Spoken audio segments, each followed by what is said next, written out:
Hi, everybody, and welcome to another edition of The Great American Story. And if we got a treat for you today, we are calling it America's Playground, Coney Island and beyond. And really, by the way, John Netzel joins us. John is the creator. He's the man behind The Great American Story. Johnny, when we came up with this idea, well, when you came up with it the other day, what was the brainstorm? What was the light bulb that went off for you where you said, oh, there's an episode of The Great American Story here for sure? Well, I wanted to do something a little different. Yeah. You know, we've done a lot of events throughout history, and Sure. I thought the kinds of things you would find in a history book. Yes. Right? 100%. Okay. Now this not so much, maybe. Yeah, maybe not. This is a little different. This is kind of a fun episode because I was digging through some archival footage, which we have access to some great archival footage through Fox Movietone, the Library of Congress, National Archives, and I came across some film that was shot in 1896 by Thomas Edison's film company of Coney Island. Okay. And I'm like, it blows your mind. I mean, yes.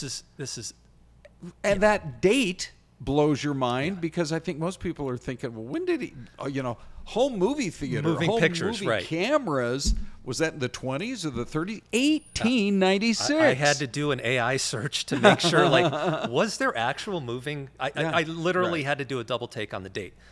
Anyway, the cogs start moving, and I'm like, Let's do something on the history of amusement parks in America. Well, that's why we're showing this video right here. I mean, this is, as far as we have been able to tell here with our offices at the Great American Story, which is basically John and me, this is the earliest known film ever taken of any ride anywhere in 1896 Coney Island, New York. Absolutely unbelievable, isn't it? It really is. Yeah, and so Coney Island is really kind of where I think America kind of places its the beginnings of amusement parks, and it really was. It was the Mecca back. I mean, we're talking about pre-Civil War. We're talking about the 1830s that people were actually going out to Coney Island. Sure. Before there were any trolleys, before there were roads. Right. And in my research, I read that by the time of the Civil War, there were over 12 hotels on Coney Island alone. And so it was becoming this place, this Mecca of amusement and places where people would go to unwind, and and it wasn't long before that turned into a rides being built out there, and by the turn of that century, by the turn of the It makes you wonder, though, why I think in most people's mind, we base our show out of Phoenix, and for most people's mind here and anywhere in the western half of the United States, you say theme park, you think Disneyland. Yeah. Right? Yeah. So many people have gone there and have young childhood memories of going there. And yet, if you think about it, there's Coney Islands operating in the 1830s or 40s or 50s, and it wasn't until 1955 that a world-class type, completely immersive experience like what Walt Disney dreamed of makes you wonder why it took that extra 100 years to get to that next level. It does, yeah. And I imagine some of it was just technology, just the advent of, let's say, the roller coasters and the development of all that, and and Disneyland became the first theme park versus an amusement park. So now you've got a family-based park that catered to a very specific clientele versus amusement parks, which, depending upon the research you do, they back in the turn of the the century back then, 1900.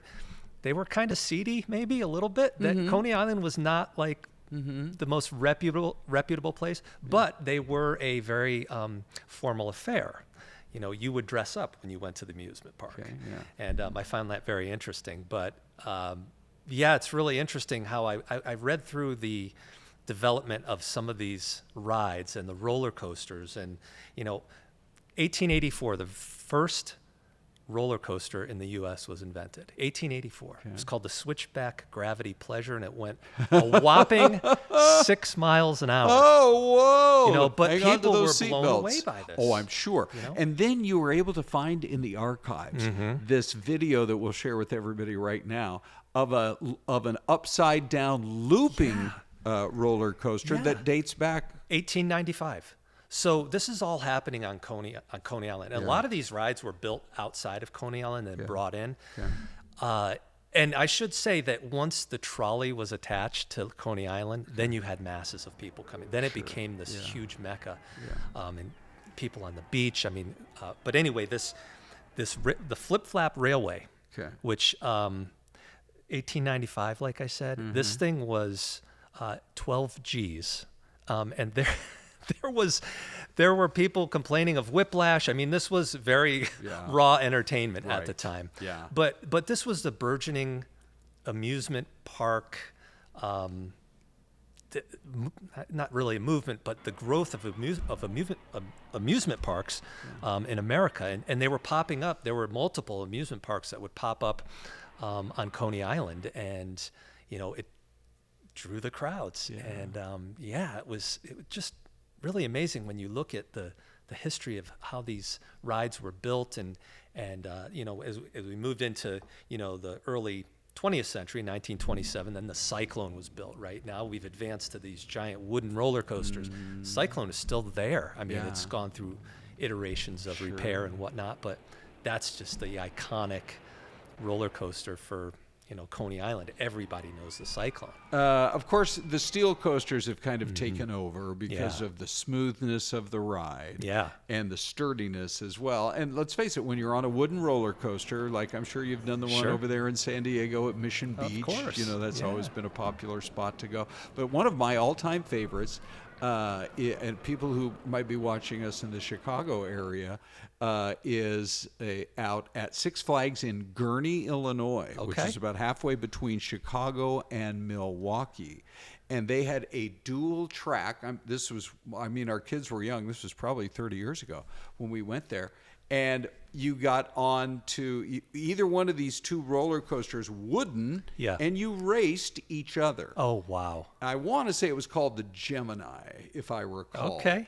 But I think to this day, if you ask my kids, do you have a favorite roller coaster or anything that you ever rode, that older wooden roller coaster where you could race each other, it was really one of the favorites. Yeah, there's definitely some nostalgia with those old wooden coasters, that are still around the country. I found some other interesting research as I was going through preparing for this, but we talk about the roller coasters because I think those are the marquee rides right at these amusement parks, but they had some very interesting novelties at some of these early amusement parks. Check out this video here of the diving horse. They had a horse that would dive off a diving board and into a pool of water. I don't have a date on this. This is probably early 1900s, but the horse was okay. I should say the horse is fine. The horse would get out and go back up and do it again. But they would have these acts, and it was not all rides back then. There were a lot more. There was a P.T. Barnum element to it, maybe, I guess you could say, right? Yeah, there was I was reading there was one Dreamland Park in Coney Island. It had a Lilliputian village in it. Okay. That featured 300 little people, just for people to go and observe. So there were these the rides, but they were. It was this scope of entertainment that took on many different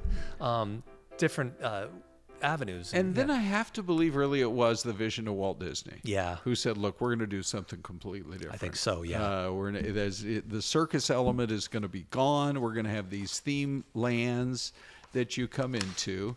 And, he started dreaming about creating some of the old images of this old orange grove that he bought. And, he had to mortgage, I think he literally mortgaged his house and everything he had, Now you think about the legend that he became. Right. Investors would be flocking. Back in those days, there weren't a lot of people convinced that he was really going to be able to make a go of it with a relatively small amount of acreage, but it changed theme parks and how people and their kids experienced rides and everything else. And remember too, we started at the turn of the century. Amusement parks were on the rise, right? We hit the Depression. Yeah. It came to a screeching halt. World War II really brought that to a screeching halt, and those were the dark days of the amusement parks because they weren't being built. There were other things, resources were being used for other things in the country. But yeah, you're right. 1955 rolls around, and 17 million. That's now in today's dollars. That's nothing. The parking garage. Yeah, right. At Disneyland. Consider this: Epcot cost over $1 billion. Whew. So, do you know what? I like to say it's worth it. I mean, it is pretty incredible. It is incredible. But that was how much it cost Walt to get that park up and running. So we amusement parks popping up. Six Flags over Texas, that pops up around the same time. We're starting to see more and more theme parks. So let's see here. Just going through my notes here. Yeah, sure. Disneyland, instant success, draws 3.8 million visitors to its five themed areas during its first season. Yes. By the way, I would like to point out that, what was the number again? 3.5 million? 3.8 million. Okay, 3.8 million in its entire first year of operation. First season. I did a little research, and believe it or not, the most popular ride to this day at Disneyland is It's a Small World. Oh, no kidding. And they had, I believe the last year where they had the numbers that came in, I want to say that they were in the range of over 15 million people per year who rode that one ride. Think about Disneyland, its entire first year. Wow. Here's one ride in 1 year now that gets 5 times the number.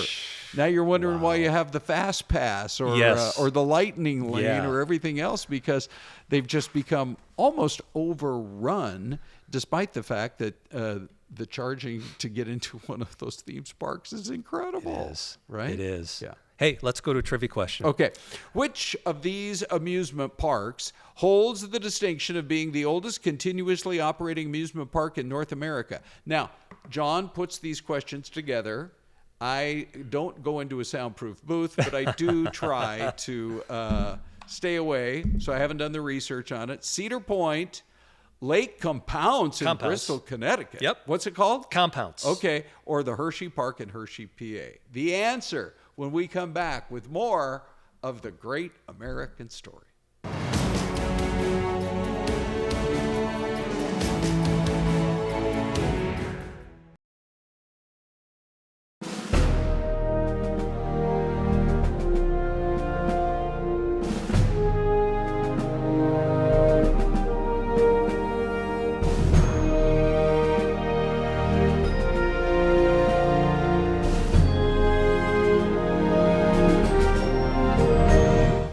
Welcome you back. Let's get right to it, Johnny. Which one of these holds the distinction of being the oldest continuously operating amusement park? Yeah, so continuously is the key word here. Okay, so yeah, really? because Coney Island has parks that are older, right? Yes, maybe I don't know, but are they continuously operating? Okay, so there you go. All right. What do you think? Well, because you're a New Englander, I want to say the Bristol, Connecticut. Lake Compounce or Compounce? Yeah, Lake Compounce. Okay, Compounce.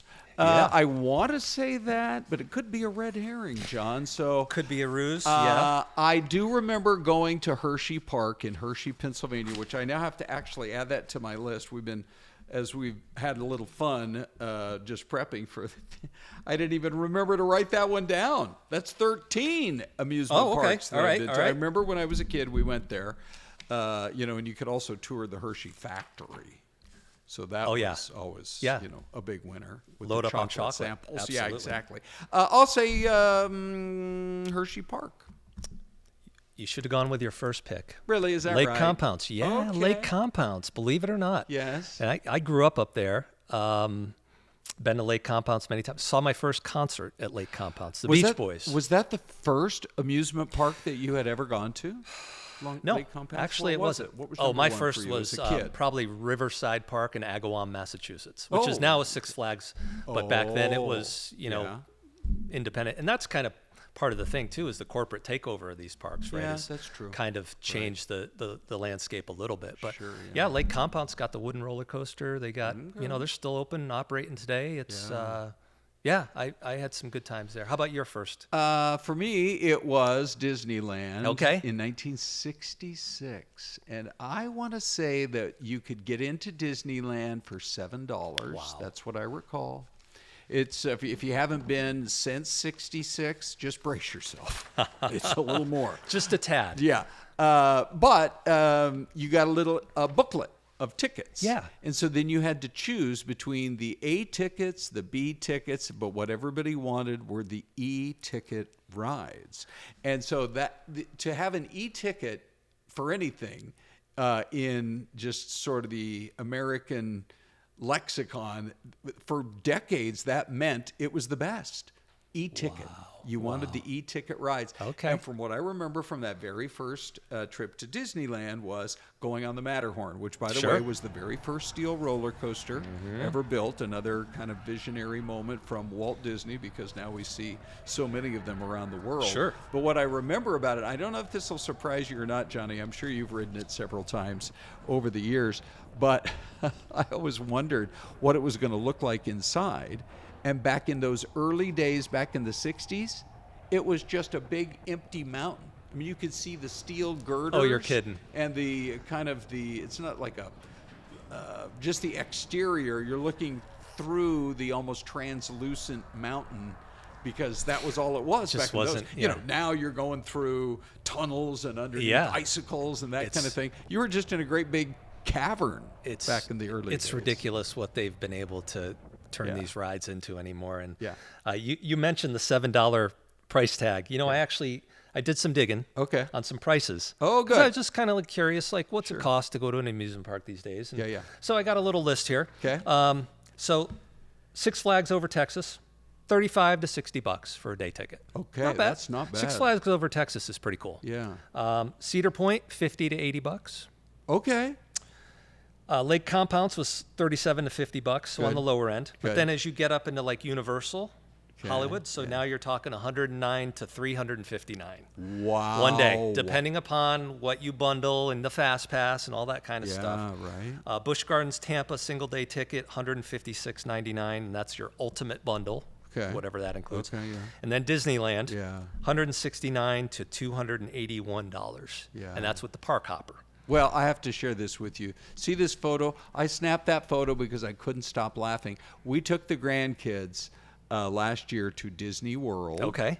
And we did the Magic Kingdom and we did Animal Kingdom, which I was not excited about, but I was blown away by how much I loved. You can see some of these images right here. I mean, it really, as you would expect with Disney, they did such a great job. And by the way, the new land that they're talking about building out there at Disney World, Villain Land. Oh, nice. Oh, yeah, it's going to Fun. be all the bad guys and the bad Nice. gals, Villain Land. Okay. But I will just say this. After the first day of being there and the lines were so long, I'm a little bit of a cheapskate. I didn't want to have to pay for the lightning lane, Right. as they now call fast They passes. get you on everything, right? But I went ahead and sprung for it, and you zip through and you got a lot more rides done. When the rides are so popular and you're not willing to pay that extra amount. Remember, it used to just be a free fast pass, as they called it. Now you got to pay extra for the lightning lane. But standing in line for an hour and a half to 2 hours per ride. Well, your whole day is shot after about 4 rides. Yeah. Honestly. Yeah, right? Yeah. So I actually AI'd this. Okay. I said, what would be, outside of Florida and California, what would be some of the most likely cities to next see a park at the caliber of Disney? Oh, okay. Now, this is just generated by, Yep. I think it was ChatGPT. But do you have any guesses, by the way, Johnny, as to what it said? For the Wow. future now. For future? Yeah, for the next great park. They have to start building more outside of Florida and California. There are just so many people. I'm going to guess somewhere in the Sun Belt or in the South. Okay. Maybe I would say either Texas, maybe North Carolina, South Carolina, Alabama really good, area. John. That's really good. Because on the top 5 list, number 1 was the Dallas-Fort Worth area. The way it continues to boom with over 8 million people, lots of land there. I'm sure they could do a nice one. And Charlotte was also on the list of the top 4 as well. But also near to us in Phoenix, Las Vegas. Oh, interesting. There's been a lot of talk about, well, when is somebody, and it almost feels to me like either Disney better do it or somebody else is going to hop on it, because you have 40 million people a year that come into Vegas. It would be a smash hit no matter what. If they could make that indoors.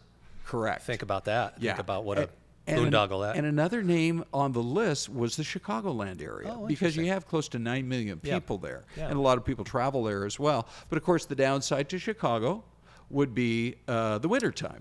Right? Who's going to go to a theme park in January? Right. It's the opposite for us. I think that's the only reason that we haven't seen a major. We have 5 million people here. Right? Yep. We need a major theme park. They just have to figure out how to do it in a desert city.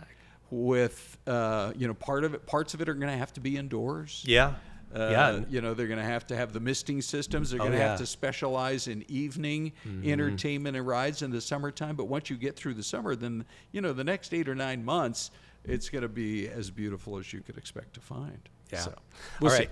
Are you a roller coaster guy? I love roller coasters. All right. We can share that in common. I just have to tell you, Johnny, I still remember the first time driving up to Cedar Point in Ohio. And it's flat, you're right on Lake Erie, and you're driving up, and you feel like you're driving toward Oz. Because you can see all of these incredible, it's really, if roller coasters are your thing, Cedar Point is an amazing experience. And they have a ride there called the Millennium Force.